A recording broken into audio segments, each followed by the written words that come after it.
Good evening. We're waiting on a couple more of the members who are on their way in, but we're going to go ahead and get started because there's some housekeeping. So I'll call to order the April 14th, 2025 public hearing of the Salem School Committee for the purposes of receiving public comment on the school department's proposed fiscal year 2026 budget. This hearing is taking place in person at 29 Highland Avenue, room 227. You can also join via Zoom using the link posted in the meeting agenda. The Salem School Committee would like to hear from the public on issues that affect the school district and are within the scope of the committee's responsibilities. Spanish interpretation is available for anyone who needs it. The members of the school committee would like to remind the public that students regularly attend school committee meetings. We encourage all meeting participants to model respectful and productive public discourse for our young learners. As this is a public hearing, committee members and district staff will not respond to comments or engage in question and answers with speakers. Our role here is to listen only. The school committee will hold a special meeting tomorrow, April 15th at 5:30 p.m. here in school committee chambers for the purposes of their own deliberations on the proposed budget. Additional deliberations and votes on the budget are expected at the regular school committee meeting of April 28th at 7 p.m. here in chambers. This evening, speakers must limit their public comment to no more than 5 minutes. In the interest of allowing time for all speakers, we encourage you to share new feedback from previous speakers when possible. Please address your comments to myself and the committee and not to other members of the public. If you wish to provide comment, you may approach the podium if you are in chambers. If you are participating remotely and wish to provide comment, please click on the raise hand button. We'll alternate between in-person and remote comments. For those commenting remotely, when it's your turn to speak, a host will announce the screen name you're using and unmute you to allow you to speak. Thank you all in advance for your feedback and comments as we continue shaping this coming year's budget for Salem Public Schools. And as always, written comments can continue to be sent to SPS Budget at salemk12.org. That email is distributed to all members of the committee as well. No, you're good. Oh yeah, I'm all set. I just turned on. So we will open the hearing, and is there a motion to open the public hearing? So moved. Second. Motion moved by Member Campbell, seconded by Member Cornell. I believe we have one member participating remotely at the moment, so these votes will be a roll call vote until she arrives. Member Miranda?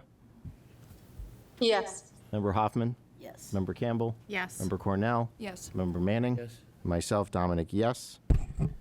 Move to public comment.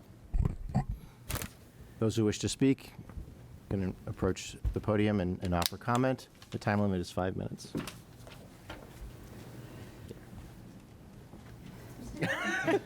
You know it, come on. Somebody's got to go first.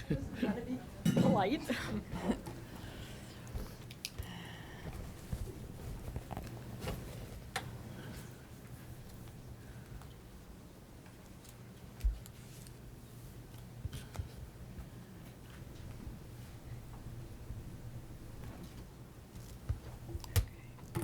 More prepared than I was last week. Good evening, Dr. Zreich and members of the school committee. My name is Ann Berman, and I am the president of the Salem Teachers Union. I am also a general music teacher at Bates Elementary School and have been teaching there for 29 years. Last year, I stood before you on April 23rd for the budget hearing, and tonight I'm going to share my opening statement from that night with you again. As a Salem educator and union leader, I am deeply invested in the long-term best interests of Salem students, their families, and our educators, an interest we no doubt share. And that interest starts with the budget. The city budget is a reflection of our values. What and which positions we choose to fund or not fund truly shows where the city's education priorities lie. Last year, I went on to talk about educator pay, and quite frankly, we addressed that during contract negotiations. Last year, you created 5 teacher unit roles and 5 PSRP unit roles by reducing 14 full-time student-facing roles. You also eliminated 2 central office roles.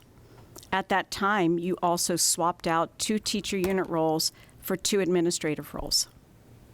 This year, you're cutting 56.5 student-facing roles and 5 central office positions. Of the 56.5 roles, 6 PSRP roles are being combined to create 3 teacher roles. And of the 5 central office positions, 2 are being turned around into STU positions on the backs of 2 of our union siblings without their express agreement to give us those roles. That does not feel good. I've read the budget book, and on page 95, took a good look at the word cloud. Love word clouds. In a word cloud, the words that are used the most become larger, and the ones that are used less become smaller. In large print on that page, I see coaches, reading specialists, student-facing, and paraprofessionals with an exclamation mark after them, among other words. Interesting that many of these roles are suggested cuts. In today's Salem Evening News, there's an article about these proposed budget cuts. In the 5th column on the first page, I read, "The roles identified as potentially reducible represent a variety of positions in the central office, every bargaining unit, paraprofessionals, interventionists, tutors, science coaches, and teachers, although the district has tried to focus on non-student-facing positions." Now, I'm not sure where Mr. McHugh, the staff writer, got this info, but all of the listed positions, except for central office, are student-facing positions. I also pulled the 2024-25 organization flow chart from the Salem Public Schools employee intranet that lists everyone from the school committee down to directors who work in administrative positions, and please correct me if I'm wrong, but there's only one of these positions in the proposed cuts, a resignation that is not going to be filled. Don't get me wrong, these folks all work hard, and they do. They're good people, good educators, and they're good for our Salem students, but they are not in student-facing positions. Will they be coming to fill in the roles that are potentially being cut? Not for nothing. One cut means 4 to 5 paraprofessionals that can keep their jobs. People who work with kids every day. Is there a plan for who is going to cover the work that these cut roles will no longer be doing? Adding more to an educator's plate is not the answer. I know that our kids need caring adults in front of them every single day, whether it is to teach them to read or listen to them when they come to school excited about the birth of a new sibling, or seeking out the trusted adult who can help them navigate an ongoing issue with a peer. These are the folks you're thinking about cutting. As I did last week, I implore you to figure out how to balance this budget without cutting educators who are face-to-face with kids every day. Thank you.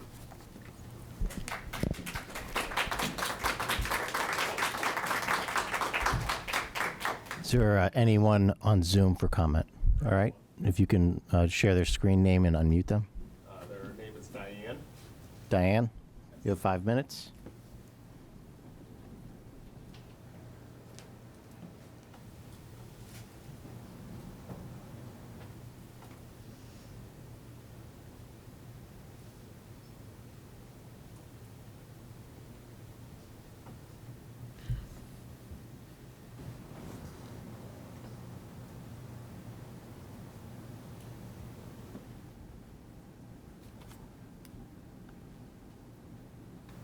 I'm allowed to talk, but not unmuting, so it may have been a mistake, but you raised your hand. You're not unmuted, apparently. All right, we'll come back to Diane. Is there? All right.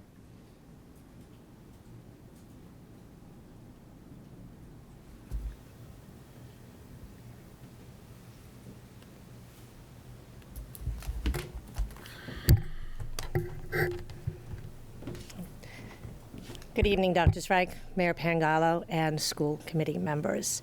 I am Barbara McClernand, a paraprofessional here at Collins, and the Salem Teachers Union chairperson for the Paraprofessionals and School-Related Personnel Unit, or the PSRP. Our unit encompasses all school personnel whose jobs are not covered by the Salem Teachers contract. Our unit has its own contract, As of today, my unit has 206 student-facing employees, and it looks like 18 of those jobs are in jeopardy or no job come the end of June. 13 of these folks got non-renewals or let go, and 5 got letters of displacement. Some of the cut positions are family engagement facilitators. Our FEFs are an integral part of our school community, and I'm not sure how we coped without them before the position was created. I have not met an FEF that does not hesitate to jump into lunch or recess duty or stand in the hall for the morning greeting. They juggle various schedules, all with a smile and all with more than 2 languages. I also see in your budget that you have several one-to-one paras that will be needed next year. One-to-one paras are a special breed, so the job is not necessarily a swap for our displaced paras. One-to-ones are attached to one child. They take care of that child's specific needs, whether that is a medical condition or a physical infirmity. Most of us are not trained to be in this specialized position, so let's not call it a swap. It's a new position that needs to be filled with qualified personnel. Also, the one-to-one job is so specific that takes that para out of lunch and recess duty. It takes them out of the subbing equation, further shorting the building coverage. Also, our library paras are gone. Our librarians are now digital learning specialists teaching classes. My question is, who's checking out books? The elementary paras also do lunch and recess. Where are we going to find the bodies to cover those periods? Cutting the instructional paraprofessionals that aren't attached to an IEP is ridiculous, to say the least. Any mainstream student with an IEP will not have the same level of support that they have had in previous years. This is a huge disadvantage for the student and an extra load for all of our special educators and the classroom teacher. Also, we're back to who's covering these classes during meetings, lunches, recess.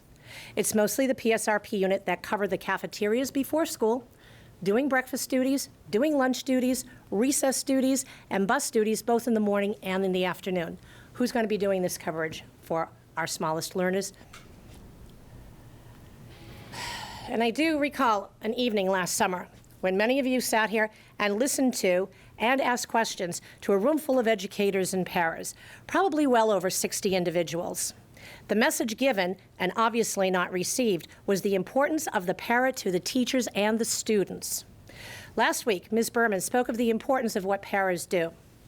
You have heard, what do we do outside the classroom? You have heard that we tie shoes and we help low noses, but in the upper grades, we also support our students that are homeless. We get them to the adults here in the school that can help them. We are the ones that hear about the utilities that are shut off. We are the first usually to hear about sickness or death in a family.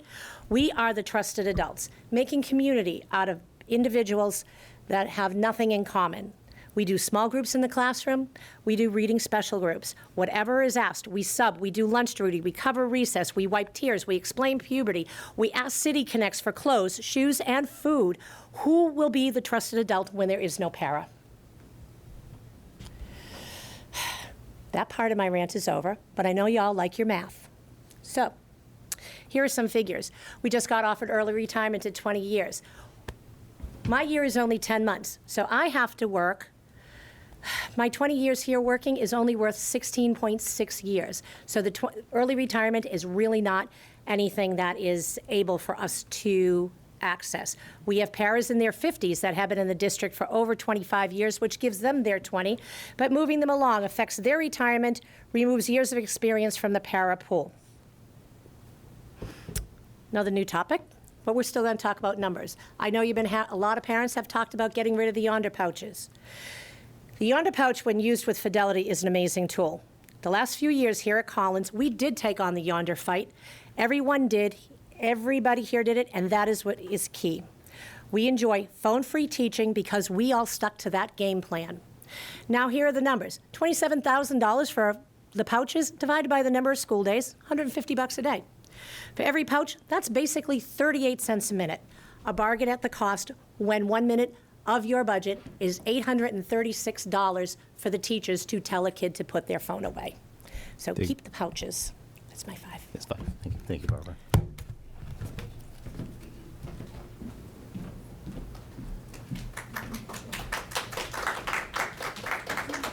Do we have no one on Zoom? Great. No. Nope. Oh, yeah. It's all you.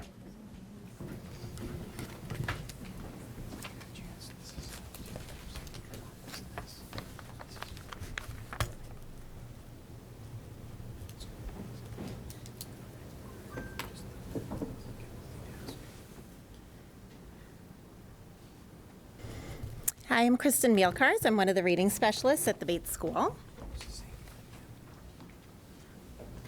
I'm also an SPS parent.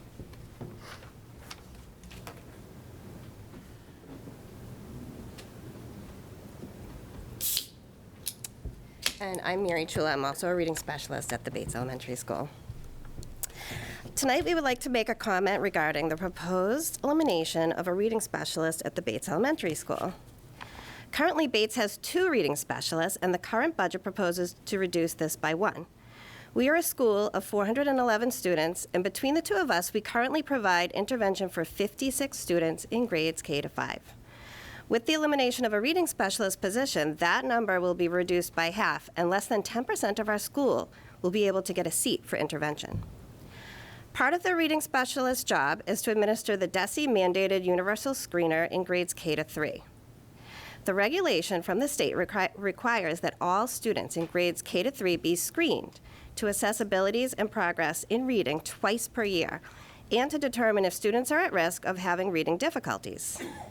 This year, the district required us to complete this screening 4 times. This involves administering assessments, identifying students at risk, developing an intervention plan for each student at risk, determining targeted instruction, and then implementing that plan through intervention services. If students are not on an IEP for reading instruction, this plan is administered by the reading specialists. The screener consists of multiple assessments in multiple grades, many of which are one-on-one, which is time-consuming. Analyzing the STAR data, determining who needs targeted instruction, and what skills must be targeted are also very time-intensive tasks. But when the 2 of us do it together, the result is that all students get the support they need. This fall, in grades K to 3, through our STAR Early Literacy Assessment, we identified 13 students that would receive intervention because they were significantly below grade level benchmarks, and they required very urgent intervention, according to STAR. 12 of these students moved out of the at-risk category by the second screener window of the winter as a result of the targeted intervention. In addition to these students, we had 37 students that were identified as moderate intervention, 33 students that were identified in need of short-term intervention, and therefore STAR testing helped us to identify a total of 92 students who needed some level of intervention in order to read on grade level in K to 3. How are the children we have asked as a district this year? Currently, we are providing them with instruction they deserve. Next year, if we move to 1 reading specialist position, this will be a different story. Another important aspect of our job is our involvement in the student support team process. When classroom teachers bring up a student to the team because the student is not making adequate progress in reading, we provide the intervention. We help the team decide if the student is responding to the right interventions or if the team should go further with a possible evaluation. Without this process of trying intervention, setting student goals, and progress monitoring to determine the growth, we will see an increase in special education referrals from parents and teachers, which in the long run will be more costly to the district. Finally, with the start of the Literacy Launch Initiative by the Healy and Driscoll administration and the beginning of the PRISM grant here in Salem, reading specialists will play a critical role in the acceleration of foundational reading skills. Driscoll stated that under this administration's leadership and in partnership with the legislature, we are going to continue to accelerate critical efforts to improve early literacy. We ask that the elimination of a reading specialist position at Bates School be reconsidered in support of our students who need it most. Thank you.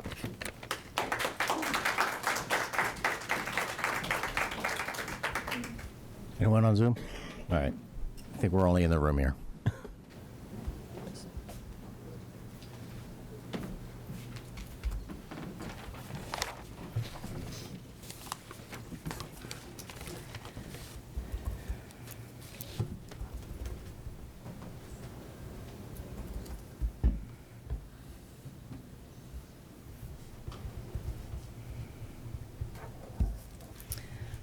Hi, good evening. I am Karen Tucker, and I'm the Vice President of the Salem Teachers Union and also American Federation of Teachers in Massachusetts. I have been a teacher at Collins Middle School for, I believe it's 28 years now. And I'm here to talk about library paraprofessionals. Good evening. I'm here to express my deep concern over the proposed cuts to the school library paraprofessionals. If these cuts move forward, many students will lose the ability to check out books for independent reading, something that is absolutely critical to their literacy development and overall academic growth. Without library staff present during the day, libraries simply can't function. Books will sit on the shelf, inaccessible to the students who need them the most.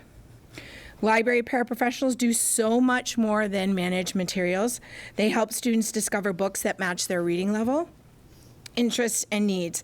They are the ones who say, if you like this book, here's another one you might love. That kind of personalized guidance is what turns reluctant readers into lifelong readers. Independent reading is one of the strongest predictors of academic success, especially in developing vocabulary, comprehension, and critical thinking. Taking away access to books and book support is not just a staffing issue, it's a direct barrier to learning. Please reconsider these cuts. Every student deserves a chance to find the book that opens the door for them and someone to help them find it. Thank you.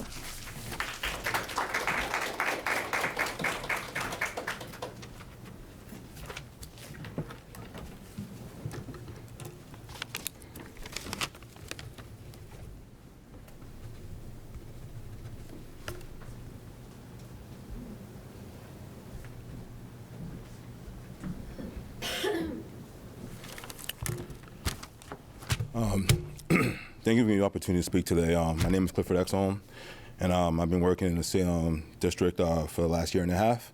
I was able to get into the district after working 14 years at a social emotional behavior school in West Peabody by connecting with Dr. Reich from colleagues that I knew from the district, and I was able to get into the Salem High. I understand that the student population, because I was a fellow graduate from Salem High, graduate in 02. I also coached there for 13 years so far. And I coach football, and I'm also the head wrestling coach. And I can say from my relationship as a coach, I was able to build a relationship with my students that I see now.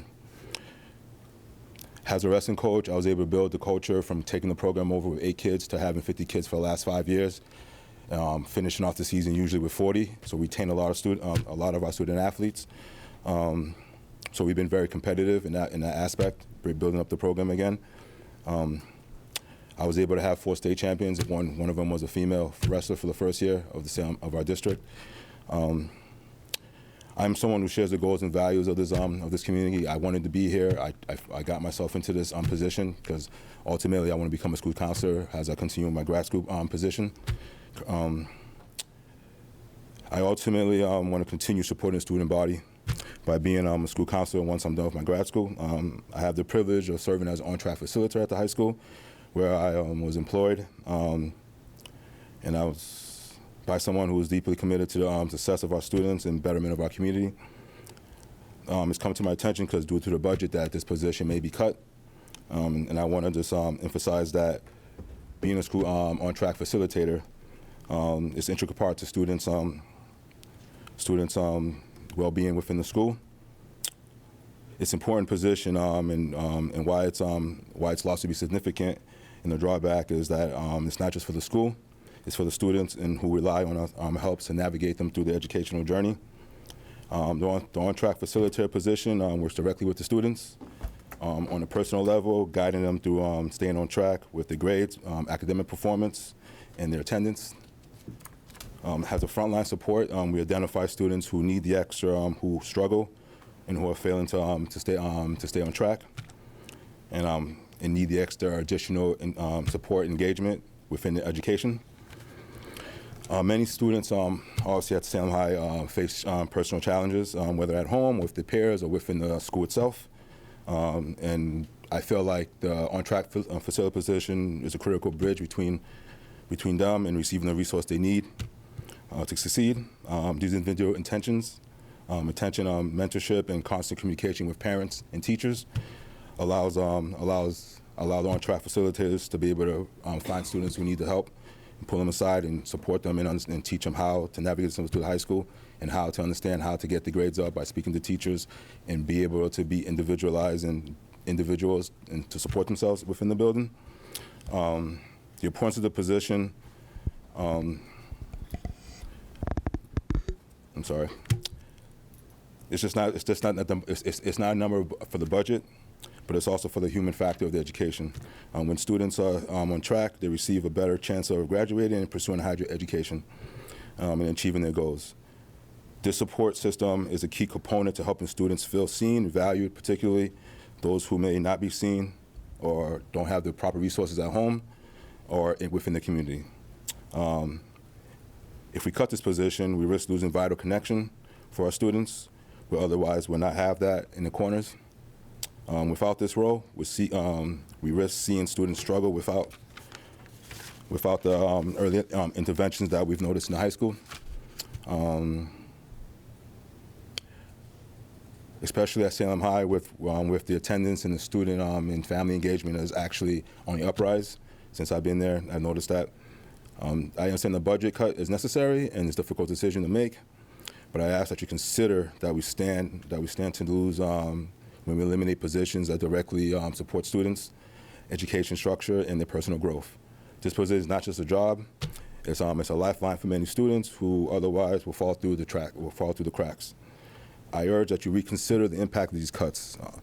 We need to invest in the students and the people who tirelessly support them. Education is not just teaching subject, it's about supporting the whole student. The position, like on-track facilitator, are essential parts to the student's process. Thank you for your time, your consideration, your commitment to success of the students, and I'm hoping that together we can find a way to continue to support the students and what they need. Thank you.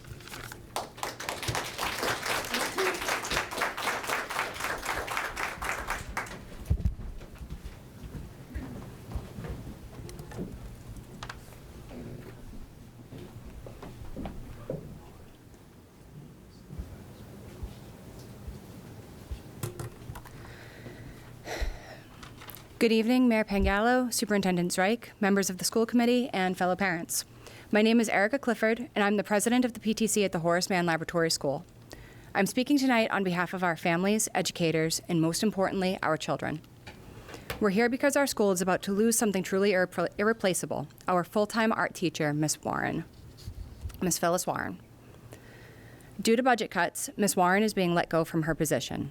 Instead of having a dedicated full-time art teacher in our building, our students will now share one with another school. We've been told that instruction will continue without interruption, but what we're losing is so much bigger than minutes in a schedule. We are losing connection, consistency, and the community that comes from a teacher who is fully present and deeply invested. And here's the truth: a part-time art teacher cannot replace that kind of connection. Art is one of the few subjects that reaches every child, regardless of academic ability, learning style, or background. It's where kids who struggle with math or reading can thrive. It's where the quiet kids open up. It's accessible to all our kids. It's where a child who feels like they don't fit in anywhere else finally feels like they belong. And that only happens with consistency and with relationship building.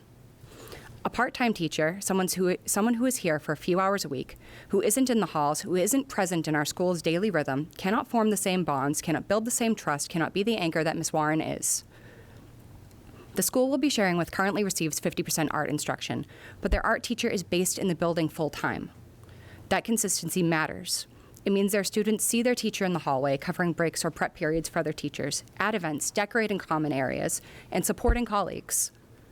If one teacher is split between two buildings, both schools lose the depth of connection that comes from having that trusted, familiar adult in the building every day. Another school has just 29% more students than we do, but by retaining a full-time art teacher, they'll now receive 50% more community from the consistency of having their art teacher in their building. Where is the equity in that? Why are our children being asked to accept less simply because they are marginally fewer in number? Especially when Ms. Warren has given them so much more. She's often one of the last people to leave the building. She decorates our halls with student art. She supports other educators by covering classes during planning periods. She brings joy, beauty, and creativity into every part of our school day. She spent her summer dreaming up our Haunted Happenings Grand Parade submission and dedicated every spare moment in the fall bringing it to life with our kids. It was a showstopper, and it made our students feel seen and celebrated. She guided our children in creating the decor for our best-attended school dance, then stayed late into the night to hang every last piece. At our winter concert, she transformed the cafeteria into a winter wonderland with handmade student artwork that turned the performance into an immersive experience. She's not only around during school hours either. She plays apples to apples at family game night. She shares her Nana's blueberry buckle recipe at multicultural night. She joins a specials team at Trunk or Treat to create one of the most engaging trunks at the event. She spent a Saturday morning at another event running laps alongside her colleagues, cheering on our kids and drawing paper feathers with them because she knows how important it is for families to feel connected to their school. And when we need her, she's driving on a rainy Sunday to take a shift in a parking lot. When our art budget comes up short, she doesn't stop creating. She applied for grants, scours Facebook Marketplace for deals, and drives across the entire North Shore to pick up donated supplies. Not because she has to. She could shrug and make do. But because she believes our kids deserve the best. She's also helped fill the gap left by the loss of our family engagement facilitator, another position eliminated by budget cuts. That person's entire role was to help families feel connected to the school and supported in their children's learning. And now we're at risk of losing one of the most naturally engaged, community-centered educators we have. She builds bridges between the classroom and our families. She brings people together. She creates belonging and naturally integrates inclusivity into the day. She teaches all students and is the very definition of what a student-facing educator in this district is. Our kids don't just need an art class. They need their art teacher, someone who knows them, believes in them, and shows up for them again and again. We understand that budgets are tight. We know these are not easy decisions. But this is not a small adjustment. This is not just 0.5 art teacher. It is the loss of a deeply invested educator, a trusted adult, and an integral part of so many of our most joyful moments as a community. Our children deserve more, not less. They deserve connection, consistency, and creativity. They deserve to keep Miss Warren. Please reconsider this decision. Thank you.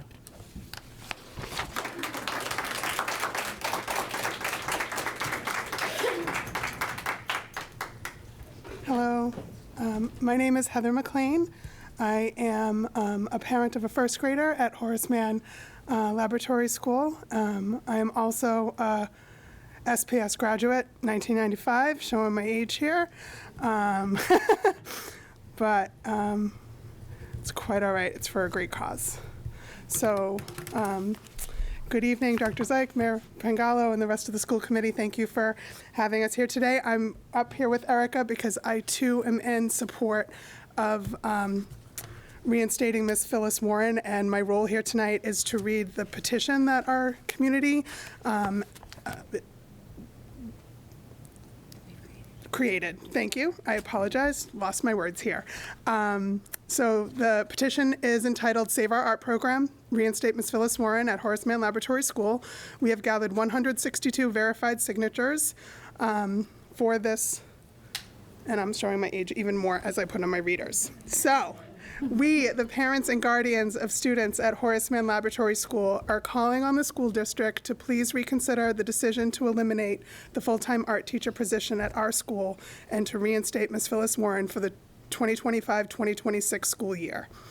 The district's plan is to replace Ms. Warren with a different art teacher from another school who will split their time with and between their school and ours. Though we are assured that our children will still receive art class without interruption, we are told that keeping our beloved art teacher is not in the budget. So as Erica had been saying, our children thrive on connection, consistency, and stability, and something that they've had far too little of in recent years. For example, if this passes, they will have had 4 different art teachers in 4 years. This is unacceptable to us. Ms. Warren has been a constant presence, a calming force, and a creative guide. She isn't just the art teacher. She is a vital thread in the fabric of our school community, and that cannot be accomplished with someone who's only here part-time. In every hallway and classroom, you'll find our children's artwork, a direct reflection of Ms. Warren's encouragement, care, and ability to inspire. She doesn't just teach art. She helps students lead with their creativity, express their feelings, and find joy in discovery. She sees every child and helps them to see themselves as artists. Replacing her with a part-time teacher, someone who may not be present in the halls at school events or fully integrated into the daily life of Horace Mann, is a disservice to our kids. Our students deserve more than this. They deserve connection, consistency, and someone who knows them and celebrates them. Ms. Warren is present for our children. She's at the heart of school events, infuses joy into our traditions, and has the unique ability to make every child feel special. Can that commitment be given by someone who's not in the building, connecting with our children every moment of the day? A full-time art teacher matters. Ms. Warren matters. And our children's experiences in education are better because of both. So we do urge you to reconsider. And I just will end with one final comment. Because I was a Salem High School graduate in 1995, I was in the drama club. And that year, for the play that we were putting on, one of our performances was canceled due to inclement weather. And we asked the administration at that time if we could do another, a rescheduled day. And the principal at that time told us that the Salem community did not care about the arts. We cared about sports. Because that was the year our basketball team won the state championship, which was amazing. I love our sports too.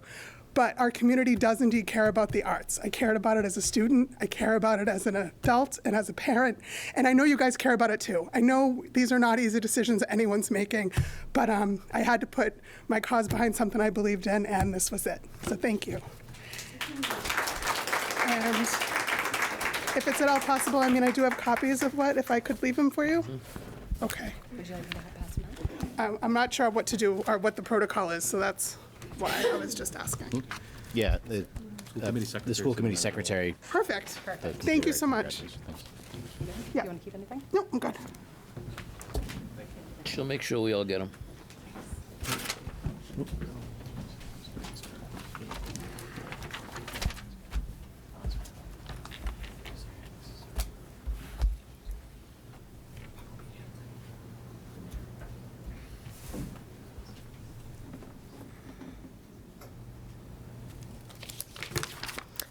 Hello, everyone. My name is Erica Rajkovic. I'm a proud SPS parent with a young child in school at the Horace Mann Laboratory School. While we've been thrilled with her education there so far and understand the difficult reality that many Massachusetts school districts are currently facing in regards to impending budget cuts, I'm dismayed to see that the positions designated for elimination include HMLS's art teacher, among other full-time teachers throughout the district. Equity is a challenge in our city. It's difficult in an area this heavily populated with many schools and programs running concurrently, and I applaud the superintendent and school committee for the numerous positive changes that they've been implementing. Long-term plans to combine some of the schools and improve our facilities will reduce ongoing costs and make a significant impact, ultimately improving equity among our students.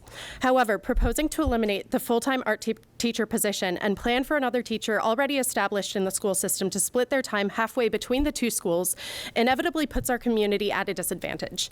This is not a criticism of any other SPS school, nor is it a criticism of any teachers.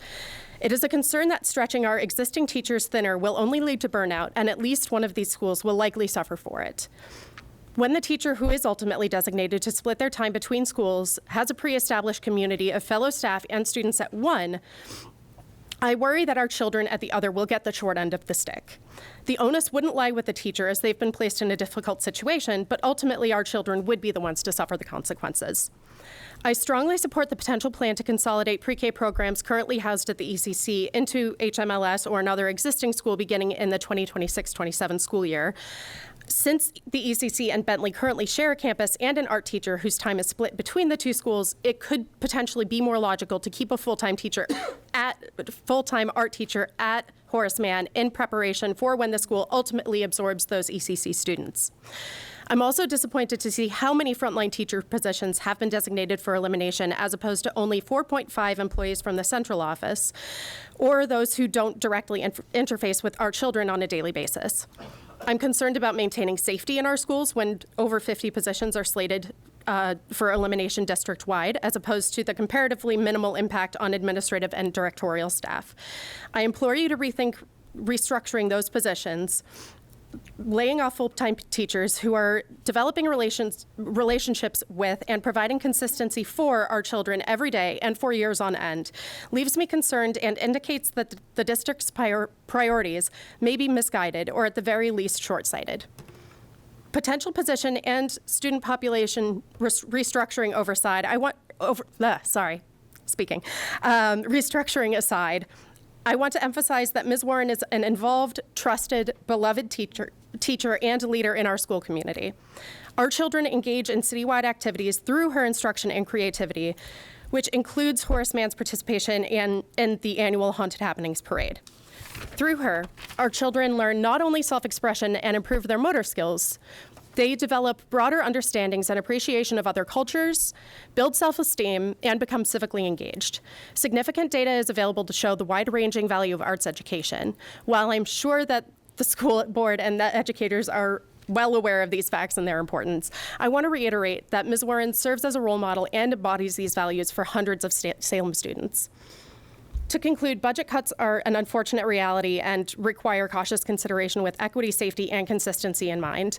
And we sincerely hope you reconsider this decision and allow Ms. Warren to remain a valued part of the Horace Mann community. Thank you.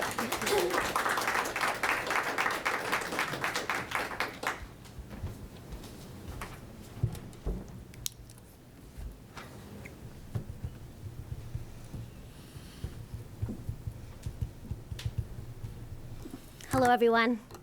I am both a proud HMLS parent and employee. As you can imagine, I am very invested in the future of the school. And the school has been a very good experience for my two children. I love my job, and I truly believe that the staff at HMLS care about the students. The budget cuts are obviously less than ideal, unfortunately a reality at this time. My understanding is that the district would do their best to reduce the impact of these cuts on students. But I do not feel that reducing a full-time art teacher to a part-time art teacher is equitable at this time. Ms. Warren is an incredible teacher and a true asset to our community, and my fellow parents at HMLS have shared specifics around this, and I fully agree. Personal feelings aside, the numbers simply don't add up. Bates has 25% more students, yet will keep their full-time art teacher.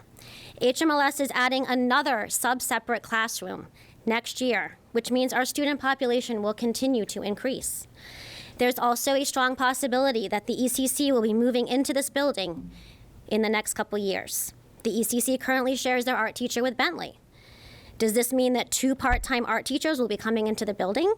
Or would 1 part-time teacher be asked to accommodate all of these students? Having worked at 2 elementary schools in Salem in the past, I can say from experience that it can be quite difficult logistically. I worry about this teacher's ability to continue providing the same quality and quantity of art by vacillating between 2 schools, each with close to 300 students.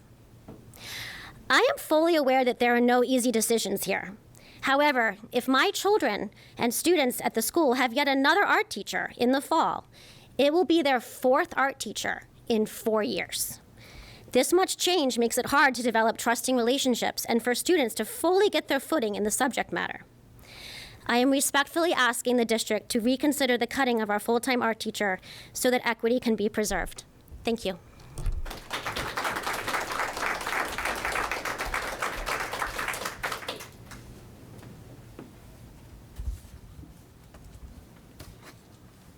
No online.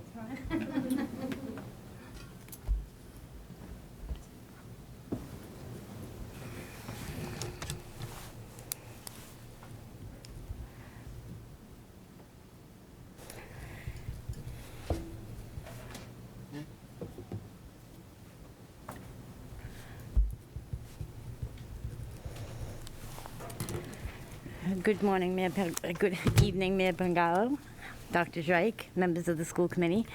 My name is Leanne O'Neill. I am a paraprofessional in the Salem School District. I've been a para for going on 29 years, most recently as an inclusion para at Bates. So I just wanted to give you an idea of what my job is. I work with at least 6 different classrooms where I go in and do small group instruction, typically between 6 and 8 students in each group at varying degrees of need. It could be something as simple as someone who has a hard time processing information and can't absorb the focus lesson, so I break it down into smaller pieces when we're in the group so that they can understand. It could be an ML student who maybe has all the information but can't express it written. So I'm very nervous, sorry. We'll work with them to help them come up with a cohesive sentence, or visual cues that would help them. I can work with a more higher level independent reading group where we have group discussions, like what the author's purposes are, character traits are, why those character traits are important. And it just varies from room to room, group to group.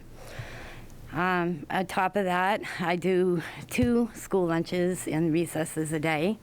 If we're short-staffed, I then do 3 school lunches. I do bus duty, I do morning duty. I also have, on top of that, coverage for IST meetings, IEP, SST meetings, IEP meetings, CPT meetings. There's a lot of coverage, and it's constant.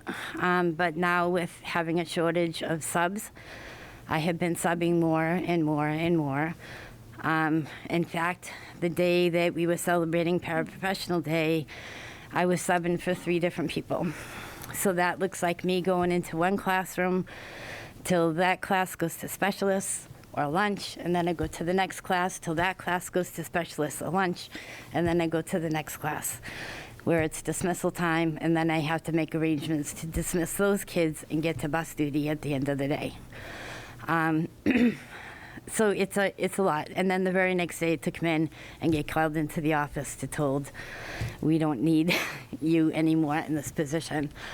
I'm worried about what's going to happen to the kids that I do work with, because this is an opportunity for us to work with kids that would fall through the cracks and be able to support them, give them a lift up. And I think we've done a really good job at that. And now I worry about them and what's going to happen with those kids because they're not on an IEP. And I'm also wondering, like with coverage and being so short-staffed, is that going to mean that we're going to be pulling our pre-K paras, our kindergarten paras, our therapeutic support paras that are crucial to being in the classroom with the students to cover classes? Are we going to take specialists away from kids so that those specialists can go in and cover classes? It's a lot. I'm very worried about what's going to happen. We have an analysis drill tomorrow. I know that a lot of the paras in the building have roles that we have to play if there's an emergency and an evacuation. I worry if something did happen, is there going to be enough staff to cover something like that?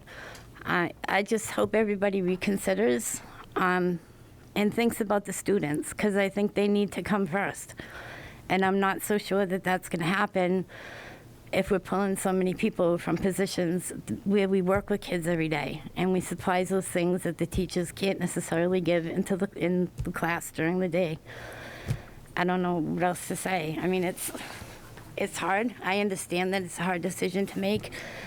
But these kids that I work with every day, I'm there because they need the support and they need the help. And these are kids that are not on IEPs that won't necessarily get specialized instruction. And like I said, it could even be someone, groups of kids that are higher level learners that just need to have a little push. Well, I don't know. That's all I wanted to say. I'm sorry I'm coming across, but I'm nervous. I'm upset. Thank you.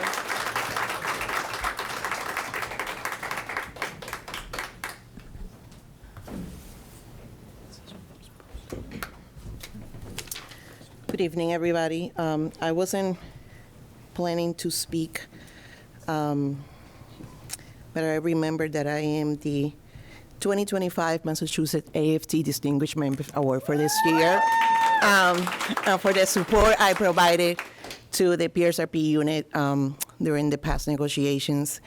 And I am a Horace Mann parent. I am a Salem High School parent, but I'm also a family engagement parent. And our team has significantly reduced, or will be significantly reduced for next year, as you know. 2 of those family engagement facilitators left prior to the budget cuts. So I don't even know if they expected that was going to happen.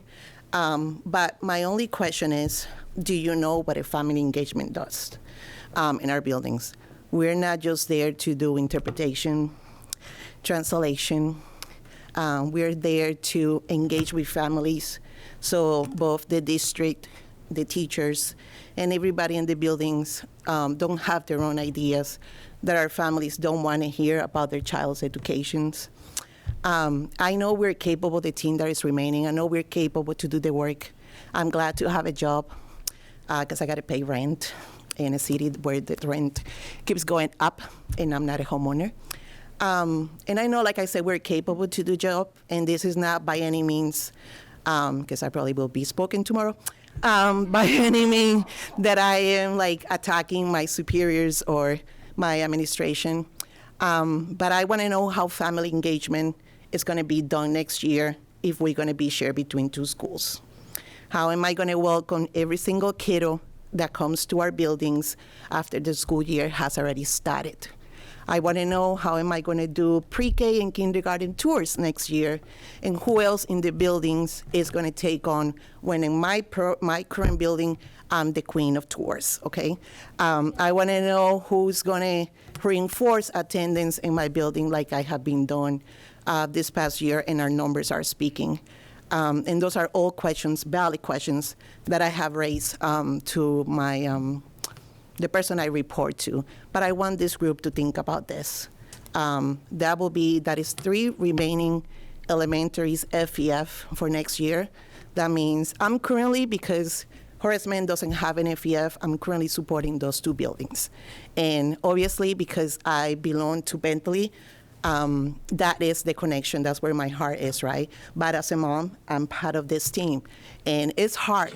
It's hard to bounce between 2 schools because you know that you're not serving 100% that other community, that you're not there every day, that you cannot make meaningful connections with those parents and hear them when they need you. It's one thing to have a cell phone that you can connect, because yes, I do carry 2 cell phones right now, 1 for each school, but I'm not in that building to welcome any new students. So I want that you guys to also think about that with these cuts, because we are all stakeholders, right? We all make a function, but it's going to be really hard, especially when we also provide support at the Parent Information Center here in this building. So right now, we are 1 half day, each of us, at the Parent Information Center every single week. So if next year we're going to be working as a district-wide employee instead of a school-based employee, like it's really going to be really, really hard to make our families feel like they belong and that they're welcome in our buildings. So I only want to share that, not because I am like begging you to bring back the family engagements that were cut, but because I want you to understand the impact of having 3 elementary FEF serving 6 elementary buildings, especially when our numbers, enrollment keeps rising. So it's going to be really hard to engage with 300, 500 students. This building, Collins, is already getting their big share next year. We're welcoming all the students from SALS, which, by the way, their family engagement facilitator is my younger brother, Malcolm Pimentel. So he already has his hands full, and he's doing a great job, right? So we will be in a similar number if we're assuming 2 buildings. Like I can imagine being the family engagement facilitator at Bentley that currently has 295. And if I am supporting Horace Mann with over 300, what's going to look when they're at an extra classroom, and then we have to engage with those parents next year. So I just wanted to share and give you a scoop of the work we do, because we're also safety care trained. We also do recess. We also do lunches. And we also cover for our secretaries, right? Even that our administrators are supposed to get coverage when the secretaries are out. I am pretty sure we don't have enough numbers of backup secretaries in case if there's an emergency or somebody has to call out. So that's another thing for next year. If that coverage is not available, who's going to cover for the clerks when they're out? You're going to pull a para that is not in existence. You're going to pull them from a classroom to go and cover for the secretaries. So those are the little things that we do here and there. We also put the great back-to-school fair that we all participate in August. That is this team, meaning the family engagement facilitators. Thank you very much. Thank you.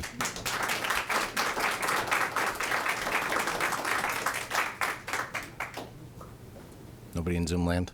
Okay. I have these comments too. We have some comments that were submitted in writing. Yeah. To share to the record. Yes. So we had a couple comments that were asked to be read tonight, so I'm just going to read them here verbatim. This is from Christina Norris from the Horace Mann community. I'm writing to Dear Salem Public Schools leadership. I'm writing to express my deep concern about the proposed budget cuts that would result in the layoff of Ms. Phyllis Warren, the art teacher at Horace Mann.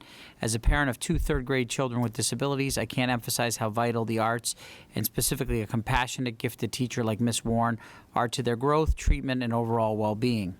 Ms. Warren is not just an art teacher, she's a beloved educator who creates a safe, inspiring space for all students to express themselves, especially those who struggle in traditional academic settings.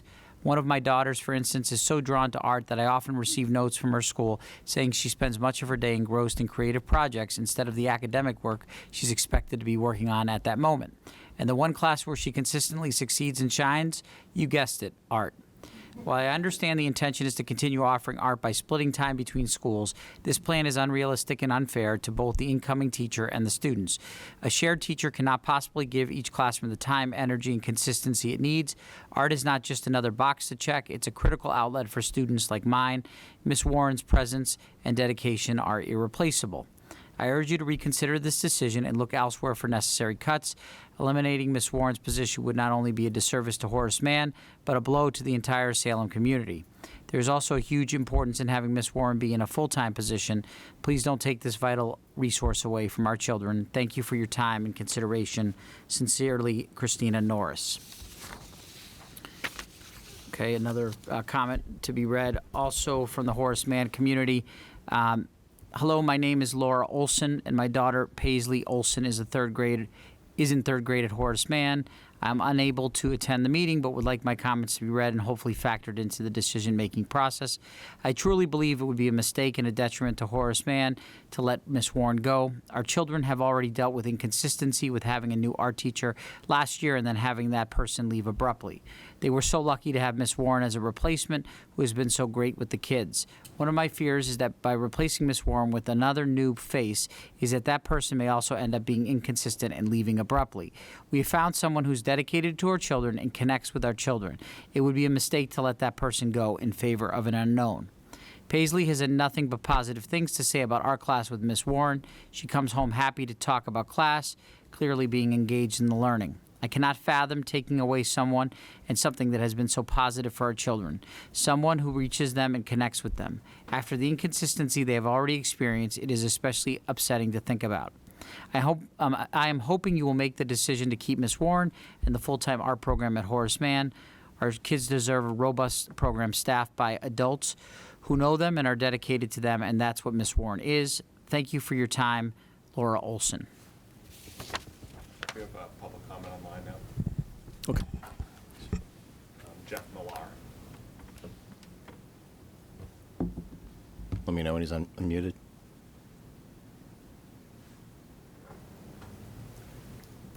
Go ahead. Can you hear me? Yes. I will fully admit that I have not paid nearly as much attention to Salem Public Schools recently as I used to, as my children have reached middle school now. But I did spend several hours over the weekend going through the budget slideshow and the budget book itself. First, let me say that I think that I think you're on the right track as far as the things that you state in that book that were very important. Not charging for transportation, not charging for activities, not charging for music and sports, I think that any charge for some of those things for a large portion of our community become an absolute blockade to participation. And some of those things may be the very things that get some of our students to school every day. Couple things I observed that hopefully there can be some explanation for. When I was looking at the special education budget, the book made it sound like we expected to have the same number of out-of-district placements next school year as we have this school year, but the out-of-district placement tuition lines, both for the collaborative and for other private, go up. I want to say it was $1.4 million, which I understand that electric bills have gotten worse and things like that, but they haven't gotten that much worse. When I did the math on the number of out-of-district placement students, the increase alone was coming out to something like $21,000 per pupil. The increase, not the tuition. I'm wondering if something can be done about that. Some of these may be negotiable even, and I hope that we're doing that.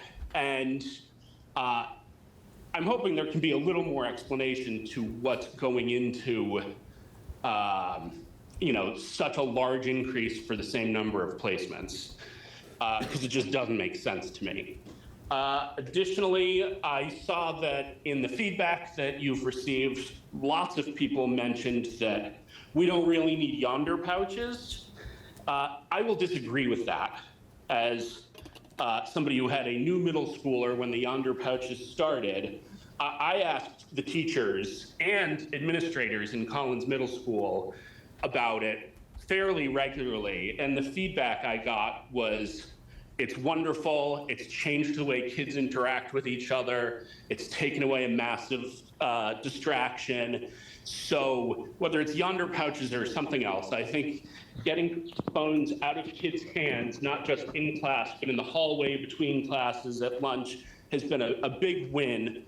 And I hope that we can continue with that. And I don't know if this is specifically next school year's budget related, but it's at least tangentially related. There's an RFP out on the city website right now for a preschool playground where, from what I've heard, the expectation is the bill for that playground may be 7 figures.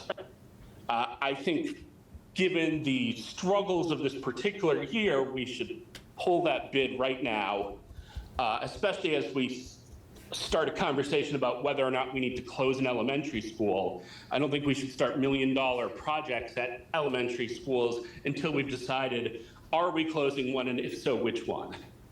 I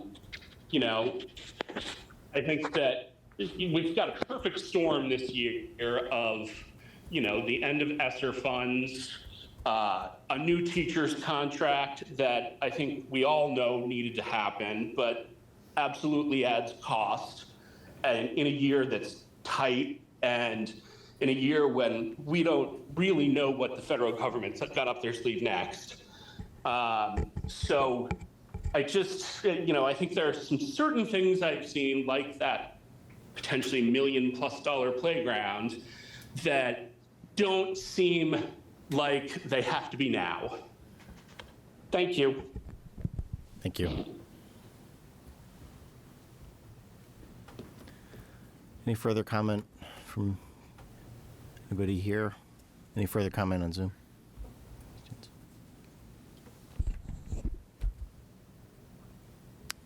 Member Cruz?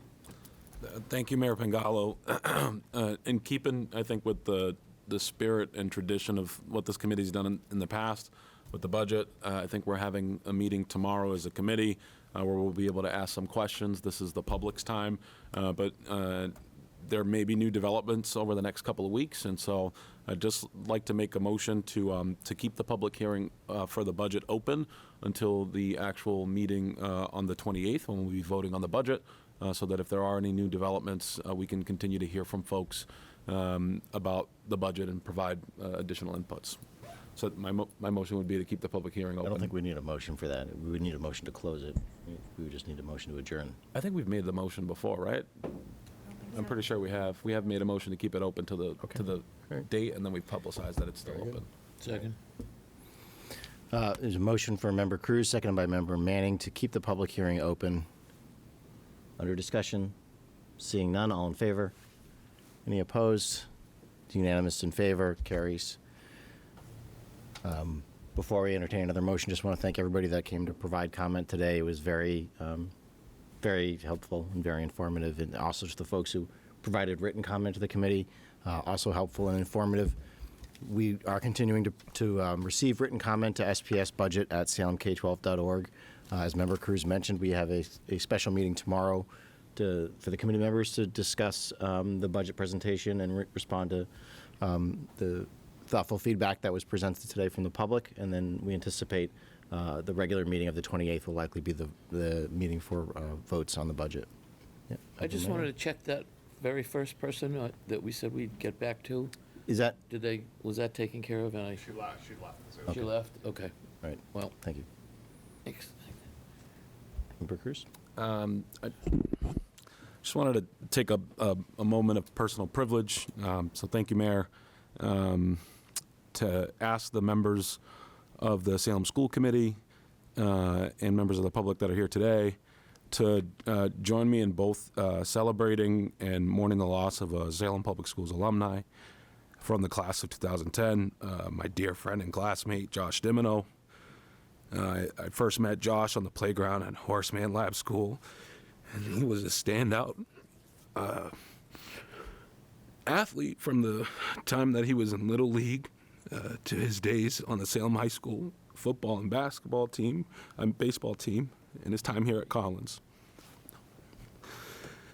From the first day I met him to the last day that I saw him, these were the qualities that were true about Josh. He was a fiercely loyal friend, a bringer of joy, the life of the party, and he lived in the moment in the most profound way. I'm not going to eulogize him now because I'm not ready to say goodbye to my friend. But I would just humbly ask that, as so many in our community mourn the loss of our friend Josh, that we submit his name into the record so that he not be forgotten. And I humbly ask those present to join me in a moment of silence.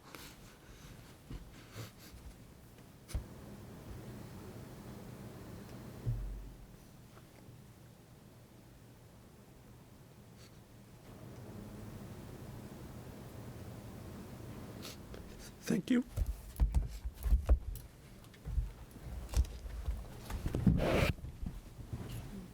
do we need a motion to adjourn? You. So moved. Seconded. Motion made by Member Manning to adjourn, seconded by Member Campbell. For discussion, seeing none, all in favor? Any opposed? Matter carries. We're adjourned. Thank you, everyone.